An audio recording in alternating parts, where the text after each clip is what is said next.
pero que trata o intenta de hacer énfasis fundamentalmente en el concepto de culpabilidad y de inimputabilidad.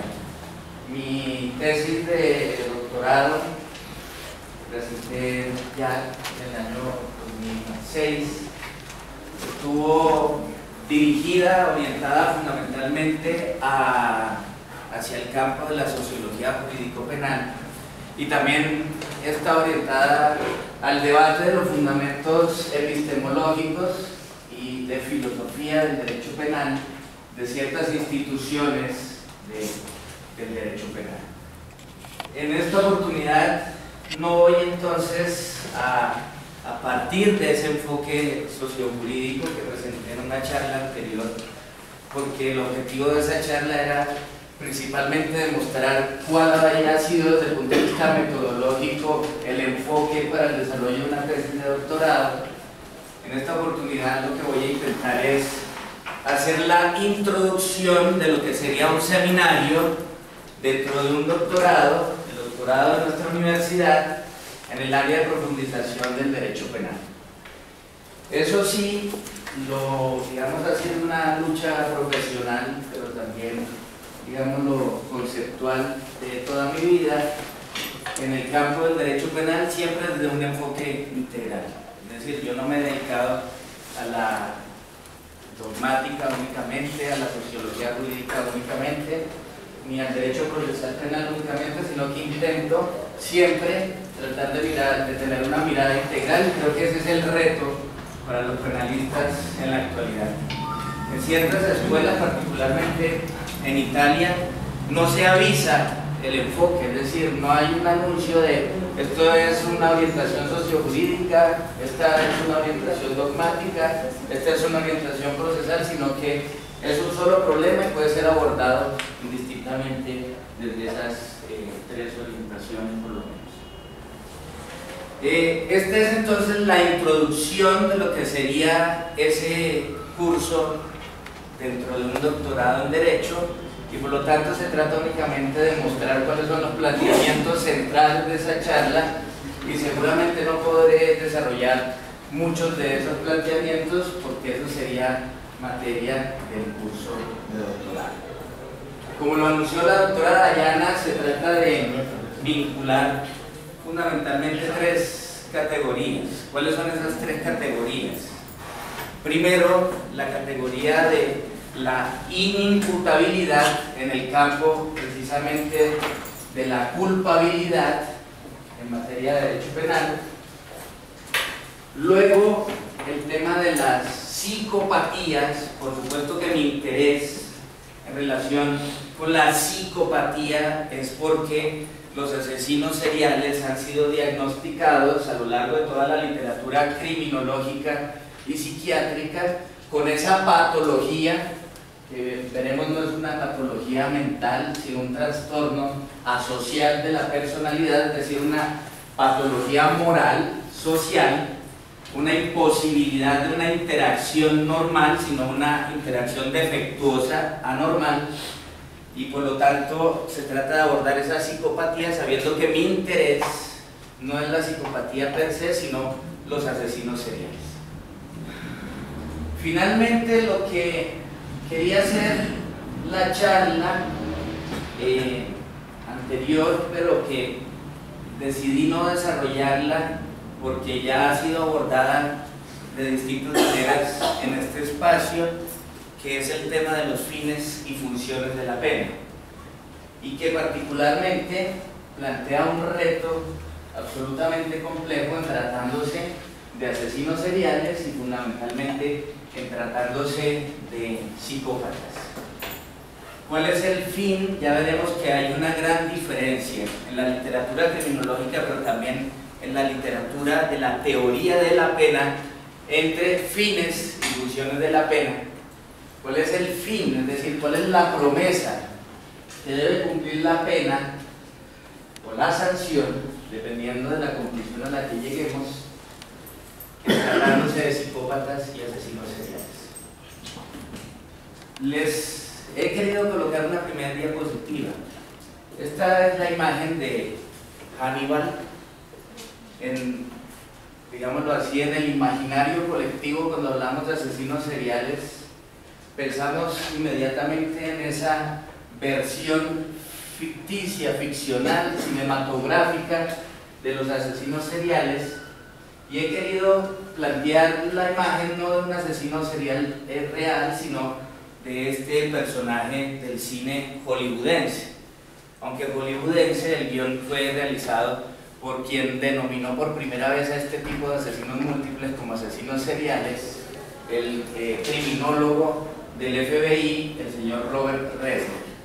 Lo pongo así porque creo que gran parte del debate sobre la culpabilidad es un debate que está sustentado sobre ficciones y que la teoría del delito y el sistema jurídico penal se ha construido sobre la base de muchas ficciones, y empecemos pues por una de ellas.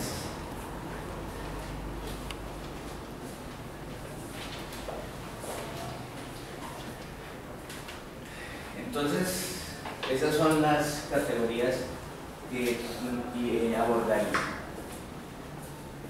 Creo, y es una posición personal, pero me he ido dando cuenta a lo largo de mi vida profesional que muchos colegas, maestros que he tenido coinciden con esa postura, que dentro de la teoría del delito, la culpabilidad, además de ser ese último sustrato de la teoría del delito, creo que la culpabilidad es la categoría que permite el mayor diálogo con la interdisciplinaridad, pero también creo que es la categoría de mayor relevancia y en donde se surten los mayores debates en el campo de la teoría del derecho penal.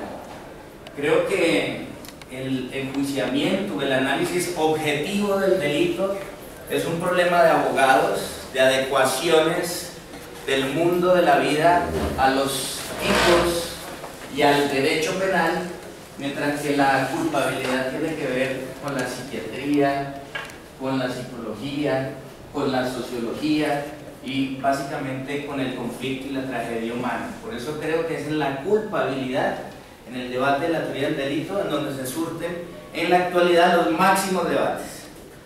Y ya sabemos que el debate actual más importante en sede de culpabilidad en materia de teoría del delito es la propuesta de incorporar la visión de las neurociencias dentro del derecho penal. Es decir, precisamente en ese debate sobre la culpabilidad y por supuesto en su relación con la pena, en donde las nuevas epistemologías, otros diríamos no tan nuevas porque hay un retorno de Lombroso y de Darwin, en donde esas nuevas epistemologías pretenden impactar la teoría del delito.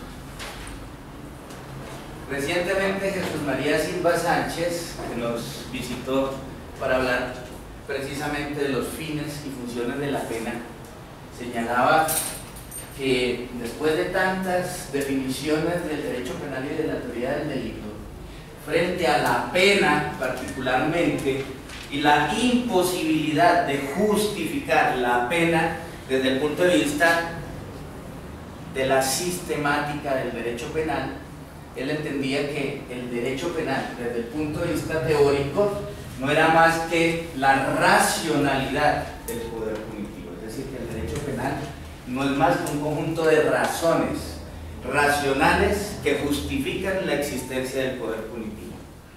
Y es precisamente desde esa epistemología, desde ese origen, desde ese entendimiento del derecho penal como una contención racional del poder punitivo, incluso en casos límites, es decir, en los casos de la psicopatía de los asesinos seriales, es precisamente en donde le apostamos por ese discurso racional de contención de la arbitrariedad y del ejercicio pasional del poder punitivo.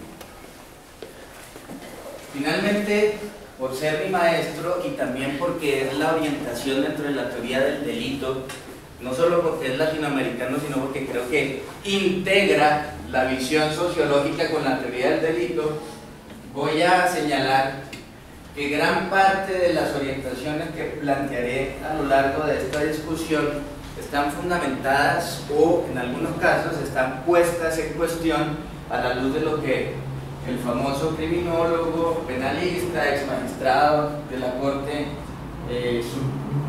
Suprema de Argentina, actualmente magistrado de la Corte Interamericana de Derechos Humanos, Eugenio Raúl Zaffaroni Blanquer.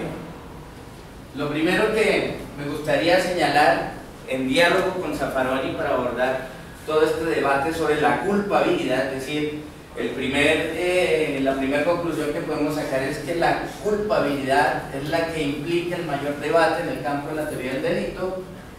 El primer punto que discutiría con Eugenio Raúl Zaffaroni es si la culpabilidad es una categoría propia de la modernidad o si, que es el planteamiento que yo hice y que traté de describir en la sesión pasada, cuando les demostraba que desde el análisis Foucaultiano y el método genealógico, el sistema penal era un invento de esa racionalidad moderna.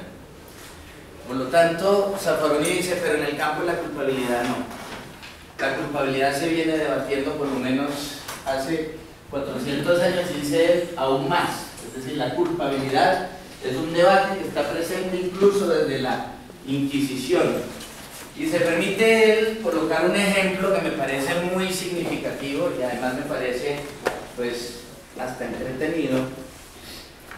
Y es el famoso texto del martillo de las brujas y del empeño de la Inquisición por perseguir después de los herejes, a las brujas, dice él, por una persecución contra las mujeres. Es decir, la Inquisición se ensañó contra las brujas porque se trataba de una definición e interpretación bíblica a través de la cual la mujer se deriva del hombre y por lo tanto tiene una inteligencia disminuida que no le permite entender el demonio y el mal como lo entiende, por supuesto, el hombre, y que esa incapacidad intelectiva hace que la mujer se asocie más fácilmente con el demonio. Y esa es la visión que está en el martillo de las brujas, lo cual, dice Zaffaroni, implica un problema de culpabilidad. ¿Y cuál es el problema de culpabilidad que eso implica? ¿Cómo es que alguien que no tiene la capacidad de comprender el mal, fíjense que ya estamos en el tema de la inimputabilidad de los psicópatas, que no tiene la capacidad de comprender el mal, al mismo tiempo sea acreedor de la máxima punibilidad? ¿Cómo alguien que tiene una capacidad disminuida, que no le permite entender el mal, al mismo tiempo sea acreedor de la pena más grande? Asimismo, dice Zaffaroni que el martillo de las brujas es la primera visión integral del derecho penal. Franz von Liszt, dice él, lo que hace en su idea de ciencia penal integrada, de ciencia penal total, es reproducir esa visión integral, y nos dice, primero, está aquí planteada una teología, las causas del mal, es decir, ahí está el verdadero origen de la criminología. ¿Cuáles son las causas del mal? Luego los signos del mal, estigmas, es decir, ahí está la primer criminalística. Y finalmente, ¿cuáles son las formas de combatir el mal? Es decir, ahí está la primera versión del derecho procesal penal. Todo en una visión integral, no frente al delito, sino frente a la maldad.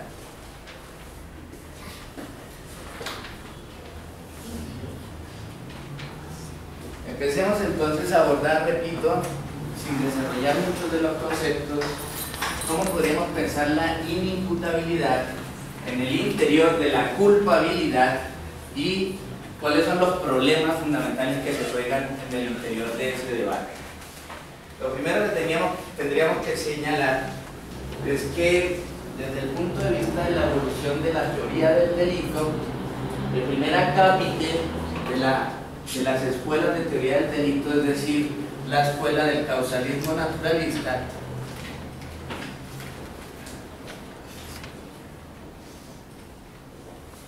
precisamente bajo el liderazgo de Franz von Liszt,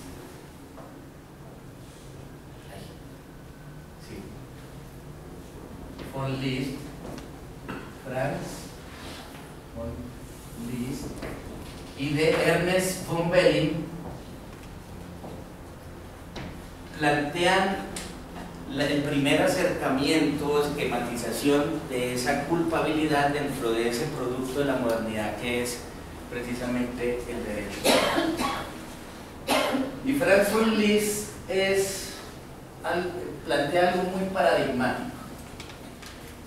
Es una mezcla entre la visión garantista propia del desarrollo teórico del derecho penal, es decir, en materia de derecho penal es un garantista, principios, garantías, límites al poder punitivo, pero desde el punto de vista de la pena, desde el punto de vista de la política criminal, es un positivista naturalista, sustentando el principio de culpabilidad en la noción de peligrosidad.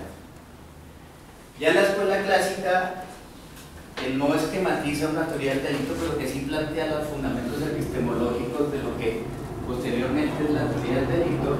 La escuela clásica había fundamentado la culpabilidad en el concepto filosófico del libre albedrío.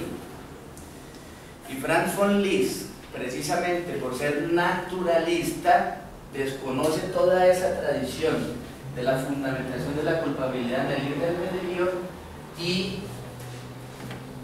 contrasta una visión garantista con una noción de culpabilidad positivista. Es decir, una culpabilidad sustentada en el principio de peligrosidad del individuo. ¿Cuál es el debate? La teoría del delito plantea dos horizontes, es decir, dos requisitos para que una acción, causa y efecto en esa visión naturalista sea considerada como delito.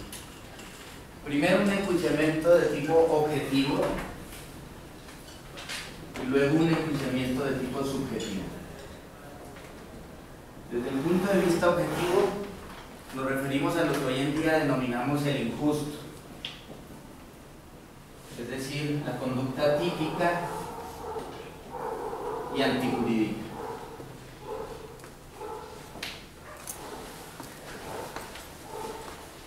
Típica en el sentido de una relación causal, mecanicista, causa, efecto y un nexo entre las dos que se adecúa a la norma penal. Y antijurídica, también un juicio de carácter objetivo, en la medida en que ese efecto implica una relación de contradicción con todo el ordenamiento y con todo el derecho. Conducta típica y antijurídica. Y un enjuiciamiento subjetivo al final, relativo al sujeto, en el que se plantea una relación psicológica entre esa acción y quien la ha causado en términos psicológicos, es decir, una relación psicológica en términos de dolo y culpa. Es aquí precisamente, en este juicio subjetivo, en donde la escuela causalista plantea el debate sobre la culpabilidad.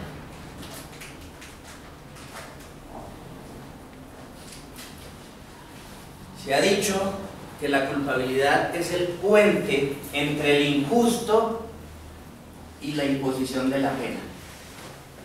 Es decir, si nosotros tasamos la pena, nos preguntamos por la pena, en esa pregunta que está ahí fundamentada en la diapositiva, ¿cuál es la pena adecuada? Y nos basamos únicamente en este criterio objetivo, la pena estaría sustentada en el concepto de lesión, de lesividad.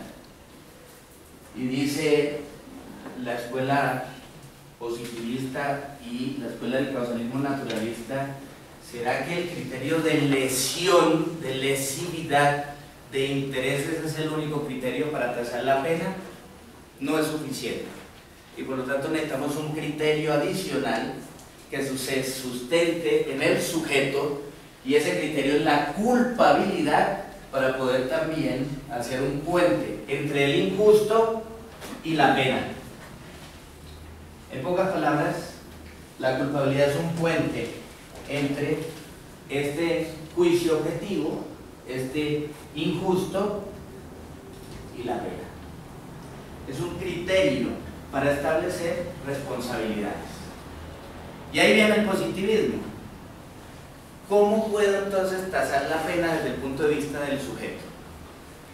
Si niego el principio del libre albedrío, si señalo que el libre albedrío, y rescato la idea de Ferri de que el libre albedrío es una concepción metafísica, especulativa, que nunca ha podido demostrarse empíricamente.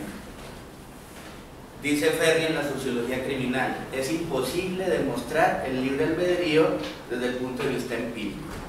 Por lo tanto, no es más que un planteamiento metafísico que viene de una amplia tradición naturalista, pero que incluso genera problemas en términos del sistema penal. Dice Ferri, por eso es que la pena no sirve, porque la pena está fundamentada en el libre albedrío. Y resulta que el libre albedrío no existe, los seres humanos estamos determinados fatalmente a la realización de ciertos actos, determinados por la naturaleza, determinados por las condiciones biológicas, determinados por la economía, determinados por el contexto social, y por lo tanto el libre albedrío no es posible de demostrar empíricamente. Entonces, ¿cuál es el criterio para medir la pena? ¿Cómo la culpabilidad se convierte en un puente frente a la punibilidad, como promete serlo, en términos de medición de la pena?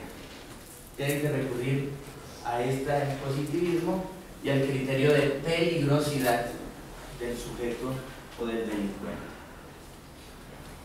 ¿De dónde surge ese concepto de peligrosidad?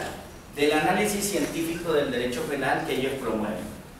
Hacen una observación de los delincuentes, los clasifican en tipos de delincuentes, pero fundamentalmente en dos tipos de delincuentes. No sé si allá lo voy a escribir en este lado del tablero. Los delincuentes ocasionales y los delincuentes habituales. El delincuente ocasional es el que ha tenido la oportunidad de delinquir y por lo tanto realiza el injusto, simple y sencillamente como una vulneración al derecho, una vulneración a la norma penal. El delincuente habitual, en cambio, es quien se dedica como enemigo de la sociedad a delinquir, para quien la actividad principal es el ejercicio de la actividad delictiva. El delincuente habitual es el reincidente, el delincuente habitual es el enemigo de la sociedad. Dice entonces Franz von Liszt, en la idea del fin del derecho penal, que al delincuente habitual no lo podemos enfrentar a través del fin de la pena de la resocialización, es decir, de la prevención especial positiva. Porque los delincuentes habituales son incorregibles y los incorregibles no pueden ser resocializados. Luego se equivoca la escuela clásica sustentada en el libre albedrío, porque la pena no tiene nada que hacer frente a quienes están determinados en la comisión del delito en ese horizonte de la prevención especial positiva. ¿Qué termina proponiendo Franz von Liszt desde el punto de vista de esa ciencia penal integral? Y es que para los delincuentes ocasionales la pena sea una y para los delincuentes habituales la pena sea otra. Fíjense que la teoría del delito actual, fundamentada en la sociología y la sociología de corte anglosajón, plantea que las categorías de teoría del delito no sean únicas y que rijan todos los casos, sino que se desagreguen por tipos ideales y se desagreguen por tipos de circunstancias para que esto pueda decantarse en un mundo real. Pues es Franz von Liszt, y por el que empieza con esa idea, digamos que habría una conexión con Roxin, entre Franz von Liszt y Roxin en ese presupuesto sociológico, al principio biologicista, de desagregar las categorías jurídicas en el mundo de la vida, el mundo social y el mundo biológico. Entonces, si el delincuente es ocasional, ¿cuál es el fin de la pena? La prevención especial positiva, porque al delincuente ocasional lo podemos resocializar fácilmente. Frente al delincuente habitual, no funciona la resocialización, es un enemigo de la sociedad. ¿Cuál será el fin de la pena? El fin de la pena será la prevención especial negativa. la eliminación, la neutralización, la inocuización de esos delincuentes. Debemos separarlos porque implican un peligro de nueva criminalidad de la sociedad. Si a eso le sumamos no solo la antropología, sino la idea de sociedad del positivismo, es decir, la sociedad entendida como un organismo natural, biológico, que reacciona instintivamente en contra del enemigo, y el enemigo puede ser imputable o inimputable, es lo que dice Nodier de una forma muy interesante en el análisis Nodier-Agudelo de la inimputabilidad. Loco, trastornado, inimputable, y normal, imputable, son dos, dentro de la visión del positivismo, son dos clientes del derecho penal. Y nuestro código no ha dejado de ser positivista en ese sentido. Miren el Código Penal en el artículo 3, cuando habla genéricamente de sanciones penales. Y cuando dice sanciones penales se refiere a la medida de seguridad y a la pena. Es decir, la medida de seguridad y la pena hacen parte, la medida de seguridad frente a los trastornados, los inimputables, hace parte también del derecho penal. Y es incluso regentada por la jurisdicción penal, a pesar de que ocurre en una institución psiquiátrica. Entonces, finalmente, para concluir, von List y la escuela naturalista es garantista en términos del injusto, pero cuando aterrizan la culpabilidad como puente hacia la pena, recurren, por supuesto, al peligrosismo y a la noción de peligrosidad. Ya con esto queda muy claro. Entonces, ¿cuál es el quantum de la pena? ¿Cómo se mide la pena si no solo es un criterio objetivo que es la lesión a la sociedad? ¿Cuál es el quantum de la pena desde el punto de vista subjetivo, de la culpabilidad? El quantum de la pena, entonces, tendrá que ver con el sujeto, el derecho penal de autor. Es decir, tendrá más pena el sujeto que implique una mayor peligrosidad para el organismo social y tendrá una menor pena el sujeto que implique una menor peligrosidad. Es decir, una punibilidad basada no en el libre albedrío, sino en las condiciones del sujeto. Y eso está en el origen de la teoría del delito, no solo de la criminología.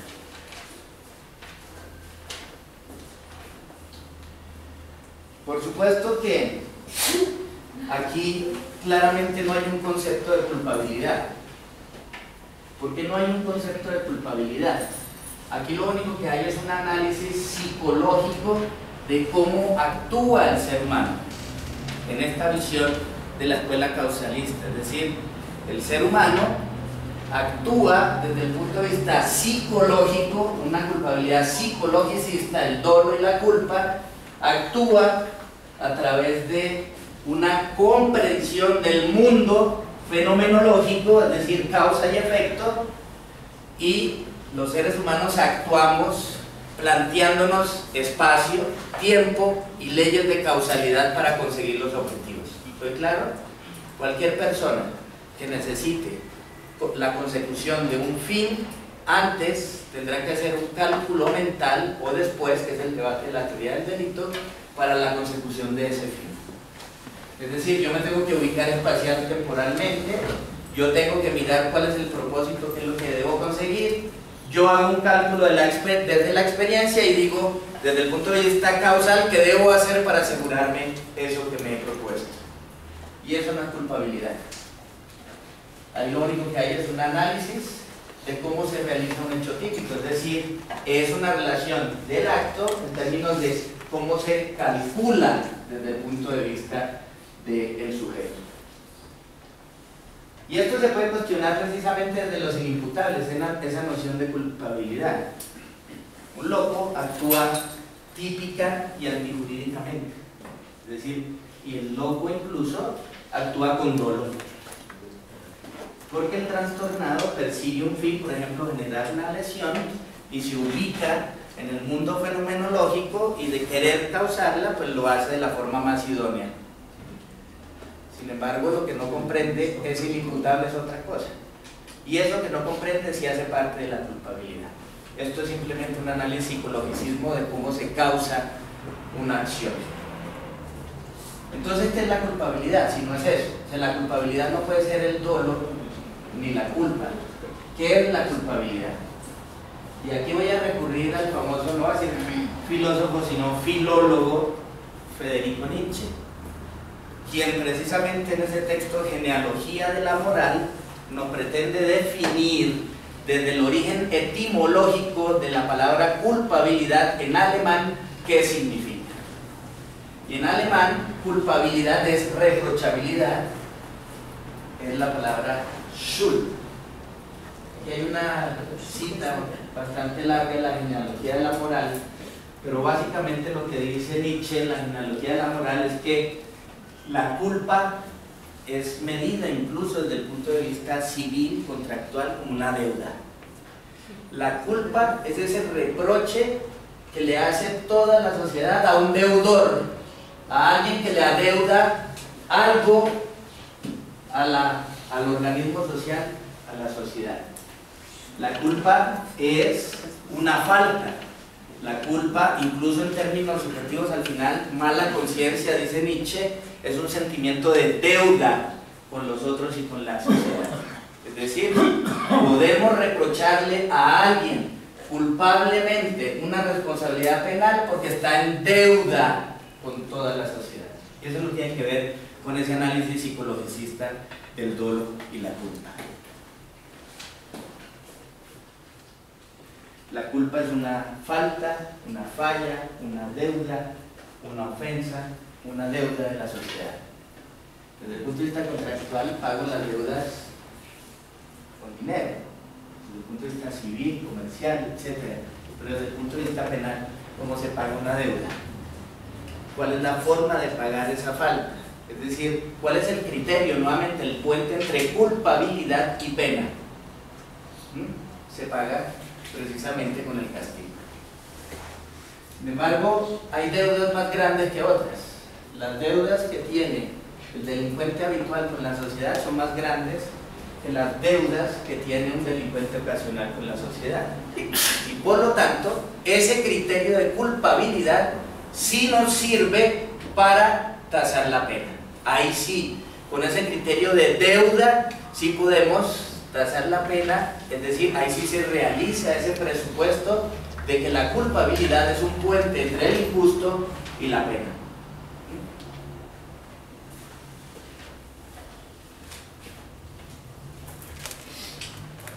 Aparece entonces la siguiente postura, ya con la idea de reproche, de reprochabilidad, pero a medio camino. Es decir, que aún no ha podido superar el causalismo, el naturalismo, que es la segunda escuela de teoría del delito. En pleno régimen nazi, los abogados, dice Muñoz Conde y Zaffaroni, los abogados del Holocausto. Yo por lo menos estudié Derecho Penal con el texto de Derecho Penal alemán de Edmund Mesger, y es un texto absolutamente garantista. Pero cuando habla de la pena, Edmund Mesger fue el gran teórico, arquitecto de la gran penalidad del holocausto nazi, es decir, el gran arquitecto del genocidio. Igual que Franz von Liszt. Si no es pertinente, por favor. Por favor, yo los veo muy callados y estoy preocupado, pero paranoia mía. Les digo impertinente frente a la lógica de la exposición, porque tengo una duda ahí. Una duda es cuando usted entra en toda la propuesta de Marx de Nietzsche y uno comienza a revisar a partir de ahí, uno se va a encontrar más adelante con Riquet frente a todo el problema de la hermenéutica del mal, la simbólica del mal. Entonces, uno lee Riquet, además con todos los elementos que usted trabajó en su misma tesis y demás. Todos los elementos de Heidegger, todos los elementos, pero introduce una discusión de que el problema finalmente en Occidente, retomando a Nietzsche, en algunos elementos va a ser el problema de la compresión. O sea, finalmente, ¿cierto? En esa discusión, el puente, por eso hice la interpelación, ¿hasta dónde? Repito, porque no sé si más adelante, en términos de la lógica expositiva, uno encuentra teorías y posiciones muy fuertes frente a que en un tipo de sociedad como esta, con toda la carga cristiana, ideológica, social, finalmente todo se está resolviendo en el problema de una sociedad que le pide al otro que confiese. Yo puedo hacer una interpretación absolutamente inadecuada, porque obviamente ni soy abogado ni soy penalista, obviamente, frente al problema de cuando escucha uno y una sociedad de ese sujeto que en la mala conciencia de Nietzsche, por eso me hizo acordar, ese sujeto dice, frente a la probabilidad de ser juzgado, de ser una pena de tantos años, pues puedo confesar aquello que inclusive no he hecho. Pero además viene toda la tradición de los papás de esta cultura, que finalmente lo que quieren en su hijo ni siquiera es el problema de la culpa, sino el problema de la confesión. O sea, confiese la culpa, ¿cierto? Que a mí lo que me molesta es que usted me mienta, etcétera. Toda una carreta, o sea, finalmente lo van a cascar, ¿cierto? O sea, pero tiene una carga moral chistosísima de los valores y todo lo que yo le he dado, y su papá que es un hombre honesto, etcétera, etcétera, etcétera. Pero confiese. Si él confiesa el hecho, el papá diría, usted es un cínico. O sea, baje la cabeza, muy Foucault, avergüéncese, siéntase miserable por hacerle eso a su papá. Y si usted hace todo el acto confesional, moral, ese papá se siente feliz, suponiendo que su hijo realmente se ha arrepentido de algo que es berraco chino, jamás se va a arrepentir. O sea, él tiene claro que eso es un acto simbólico, como diría Riquelme en ese sentido. ¿Hasta dónde el puente realmente es ese? Y en la alusión que usted hacía al Holocausto, uno lee el texto mismo de Arendt, no solo en toda la correspondencia que tiene, que es exquisita en términos de filosofía, sino el juicio de Eichmann, y finalmente la discusión de ella en Eichmann en Jerusalén es, no era un problema de que confesara, y la discusión con el tribunal judío es, finalmente es un problema de la confesión. Entonces mi pregunta es, ¿hasta dónde finalmente el problema de ese puente no es ni siquiera la culpabilidad, sino el problema de la confesión como un acto simbólico? Gracias, profe. Es una pregunta muy interesante y que me parece absolutamente pertinente, a pesar de que, digamos, este primer acápite tiene una intencionalidad y es tratar de abordar el tema de la culpabilidad, digamos, desde la teoría del delito, por supuesto desde una postura propia, pero sobre la base de los elementos de la evolución de la teoría del delito. Sin embargo, creo que usted ha hecho una pregunta de mucho más interés para la historia de la humanidad y no solo para el interés de los penalistas. Precisamente, me parece que, digamos, la tendría que responder en distintos grados. Primero, Federico Nietzsche, porque desde allí inicia el planteamiento. La genealogía de la moral es, desde el punto de vista metodológico, la necesidad de Nietzsche por plantear que la moral es una construcción, es un invento de los hombres, que la moral no está en la naturaleza humana, que la moral no tiene una categoría ontológica, sino que la moral es una construcción social. Es un texto absolutamente ácido, ¿no? Como lo es por supuesto Nietzsche, está en su, o diríamos así, sexualmente contagiado, digamos. Bueno, es un texto patológico que quiere corroer la sociedad. ¿Y cuál es la tesis de Nietzsche en la genealogía de la moral? Pues que la moral actual es un invento de una cultura. ¿Y cuál es esa cultura en donde se origina? Por eso es genealogía de la moral, pues es la cultura judeocristiana. Acto seguido trata de mirar cuáles son los valores fundamentales de esa cultura judeocristiana. Y hay uno que es especialmente corrosivo y terrible, que es señalar que la moral judeocristiana está sustentada en la visión del esclavo. O sea, que es una moralidad del esclavo, no del que domina, sino del que es dominado. que esa mirada del esclavo no es la mirada intuitiva de lo que él después dirá la bestia rubia, es decir, de ese que no siente ninguna culpa, ninguna deuda con nadie, sino que el esclavo tiene una noción, una visión de la culpabilidad que él denomina mala conciencia. Todo el tiempo se siente mal, todo el tiempo está con deuda. Y esa es la forma de esa moralidad, estar con deuda y por lo tanto la necesidad de expiar esa deuda. Por eso usted lo dice.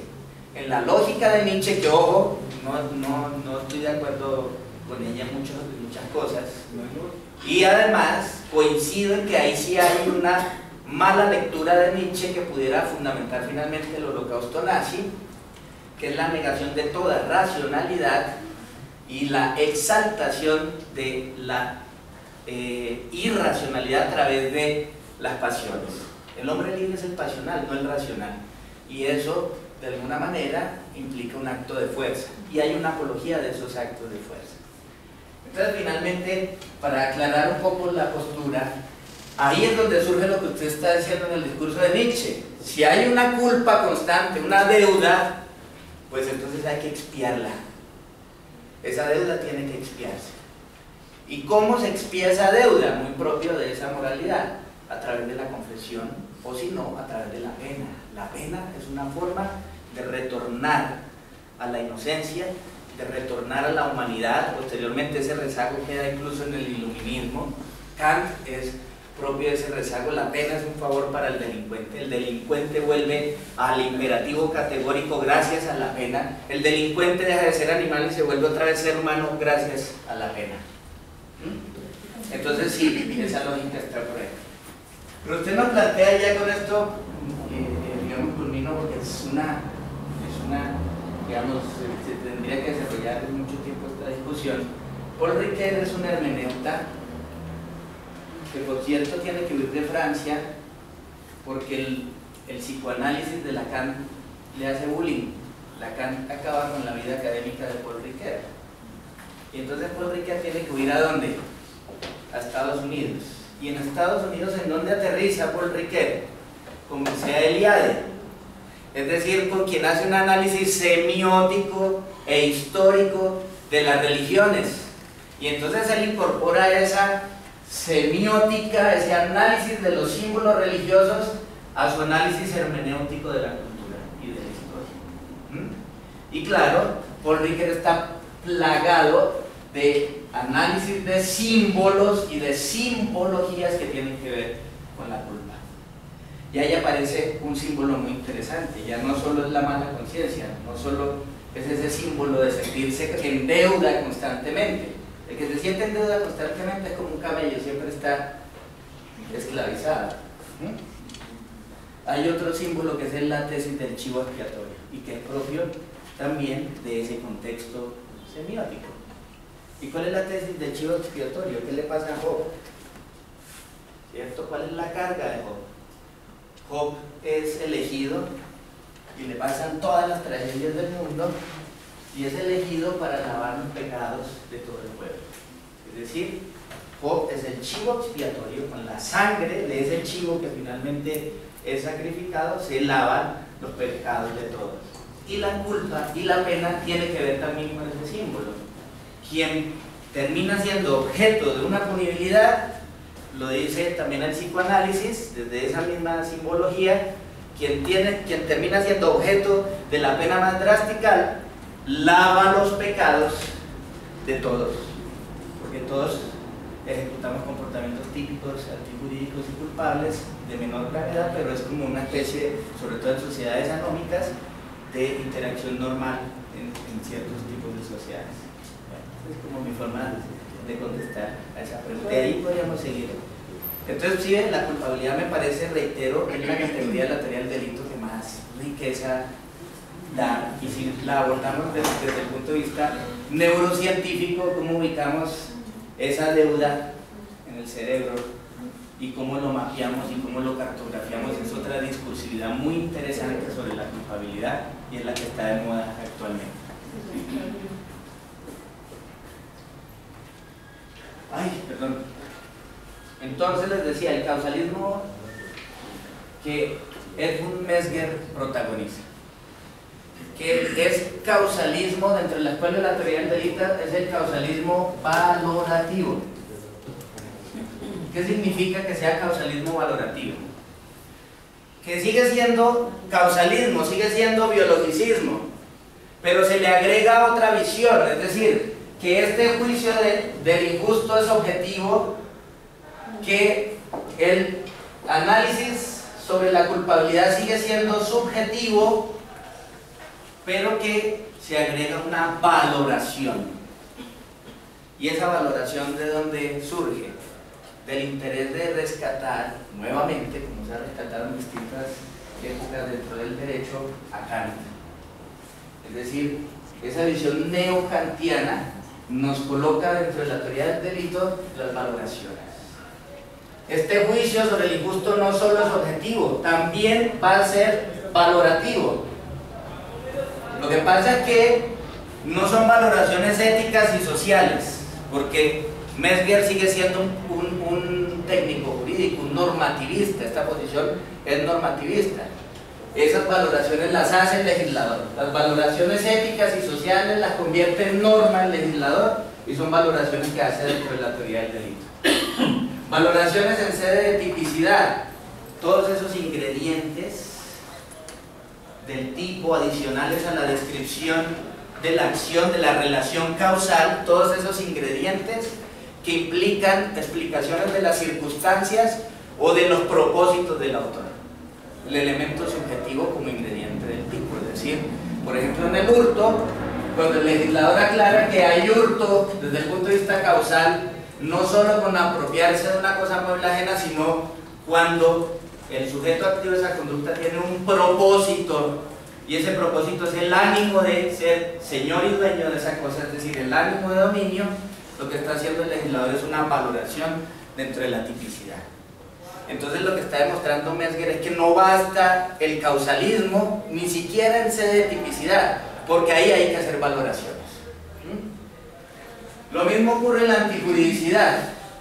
¿Y qué es el análisis de las causas de justificación? Ay, perdón, doctor, disculpe. Doctor, yo tampoco soy penalista, entonces tengo una pregunta que de pronto es muy obvia.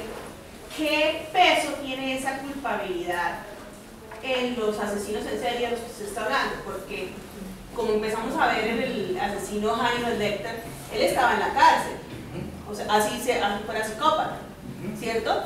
Entonces, en la vida real, ¿qué peso tiene esa culpabilidad? No, en este caso, pues en los asesinos en serie, pero también en muchos casos, por ejemplo, estaba pensando yo en las audiencias que hubo ayer de este juez de Estados Unidos que ahora va a ser bueno en la Corte Suprema. ¿Va a ser? Sí. Pues no lo han confirmado, pero yo creo que lo van a confirmar. Que ese señor estaba acusándolo de agresión sexual hace 33 años. Y el primero dice que nunca lo hizo, ¿sí? Pero así lo hubiera hecho, que nunca tuvo la intención, ¿cierto?, de agredir a esa señora, sino de pronto con unos tragos, una fiesta, ciertas circunstancias. Entonces, esa culpabilidad, ¿qué peso tiene en el mundo real? Sí. Voy a contestar de dos maneras, okay, y espero que sean muy prudentes mis respuestas. Este es el punto al que quiero llegar. Ok, qué pena. No, porque usted está pensando en la culpabilidad en términos de lo que hasta ahora he señalado en la culpabilidad, pero no ha llegado a la moderna y actual concepción de culpabilidad, incluso de Zaffaroni y de Juan Busto Ramírez. Con el profesor Juan Francisco debatimos mucho la pertinencia de esa postura, sobre todo de Juan Busto Ramírez, la posición actual y cómo se define allí o se podría entender allí la culpabilidad. Entonces, parte de la forma de no entender eso es que tenemos todavía un rezago, una forma de entender la culpabilidad como se entendía o en el Holocausto nazi o como lo entendía la escuela clásica a partir de esa concepción del absoluto libre albedrío. Pero no significa que no pueda decir, adelantar un par de cosas sobre la pregunta.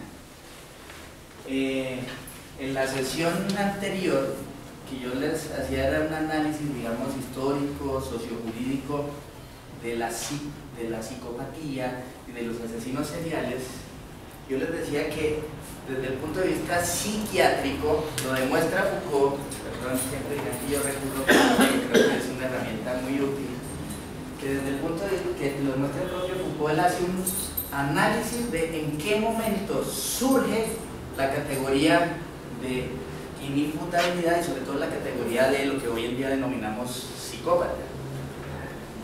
Se denomina en el comienzo monomanía homicida. Y eso lo hace en un curso que da Foucault que se llama Los Anormales, es decir, un análisis de una serie de delincuentes que ejecutan unos comportamientos absolutamente monstruosos, pero que por su monstruosidad no pueden quedar en la impunidad. Entonces los jueces no pueden resolver ese problema. Un juez no es un científico de la conducta humana, o por lo menos es un debate que podríamos dar al final de esta discusión. Un juez no puede hacer una valoración únicamente jurídica frente a ese hecho que es un comportamiento monstruoso. Entonces, ¿qué tiene que hacer el derecho penal? Recurrir a un científico para que le explique y le conteste una pregunta: ¿por qué? Y ese por qué de ese acto monstruoso me va a permitir llenar de contenido ese concepto de culpabilidad. Los psiquiatras contestan en ese caso a esa pregunta y dicen: sí, son crímenes aberrantes, sí, son enfermos, pero no son enfermos mentales. No, porque la psicopatía no es una enfermedad mental. No, ahí surge. Entonces, desde el punto de vista Foucaultiano, la psiquiatría lo que hace es, yo diría en términos de política criminal, inventarse un discurso que ha ido dotando de cientificidad, ¿cierto?, en el que crea una bisagra entre delito y anormal. Es decir, tiene que volver normal, imputable, objeto del derecho penal a quien vemos como una anormal. Y la forma de decirlo es que no padece una enfermedad mental, luego puede comprender, luego tiene conciencia, luego tiene capacidad, luego está bien ubicadito en el mundo.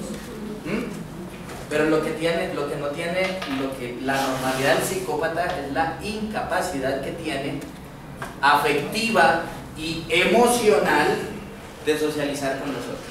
O sea, es un trastorno, aquí me estoy anticipando, antisocial de la personalidad. Y con ese truquito del trastorno antisocial de la personalidad volvemos imputable lo que por su propia noción de anormalidad tendría que ser inimputable. Sin embargo, ahí hay otras consideraciones del tipo normativo. Y claramente, ya con esto culmino, Robert Ressler dice: no solo los asesinos seriales son psicópatas, un genocida, un dictador, es más, el 1% de la población mundial, dice Harvey, son psicópatas. Y no necesariamente todos terminan volcando esa psicopatía en un comportamiento agresivo que es relevante desde el punto de vista jurídico penal. Pero cuando lo hacen son los peores. Bueno. Edmund Mesger entonces recupera a Kant y recupera a Aristóteles. ¿Se acuerdan cuando Zaffaroni dice, como Aristóteles ya no puede